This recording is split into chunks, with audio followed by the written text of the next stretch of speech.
my range of motion still isn't that small. Range of motion, what is that? That's all it is like the best way to explain how to get faster at guitar or anything is if I said like, yo, John, can you grab that guitar stand over there?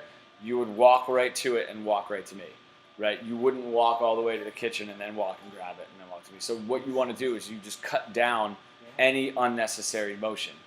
The guys that win like the Guinness Book of World Records for speed guitar. It's amazing because it looks like their hand is just doing this, like their hand is just like their range of motion is so tiny. Too big of a pick range, it's gonna slow you down. This exercise, dude, this is my favorite one. You can do it on a chromatic this way. I prefer doing it a chromatic. You skip a string, right? But the actual part of it is you leave all your fingers down until you need the next finger. Exercise too. You do that fast? I've been doing this for 10 years. This is how fast. Dude, that's probably why you have such better control with your left hand than most people. Now check this out, because this exercise gets me all the time. This is for your students though. That is What with this, if you start getting this, when your hand starts getting tired, you start like cramping up your face a little bit.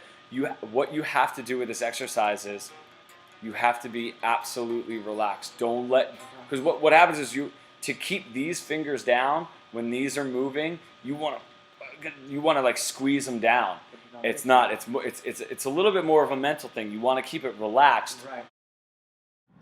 Okay, guys, just to expand on that last video, I just want to give you a really up close look at that exercise. So we're just going to take the normal chromatic scale. So fingers 1, 2, 3, and 4. Just go in order. Next string. Okay. Now the trick with this exercise is when you get 1, 2, 3, 4, don't start lifting those back fingers up. Okay. So you're going to go 1, 2, 3, 4, and everything is going to stay down. And then when you get to the next string, don't move the fingers that you're using until they're ready to be used. All right, so that's the first part of the exercise. This is really tough, and what it does is, like we were talking about, it minimizes the range of motion. It keeps everything as tight and close as it possibly can be. The biggest part, and this was also in the video, the biggest part of that exercise now, once you can kind of get that, is when these fingers start moving, these are naturally going to come up, especially to get out of the way, right? To get out of the way of the string below. So what you're going to find is you're going to squeeze really hard to keep the pinky and the third finger down, okay? That's fine at first, but what I really want you to focus on, and it's a little bit more of a mental game, is just see if you can really relax everything, okay? Because the relaxing is what's going to get the speed as well. When those guys are playing as fast as they possibly can, they're not squeezing, they're not using a lot of muscle.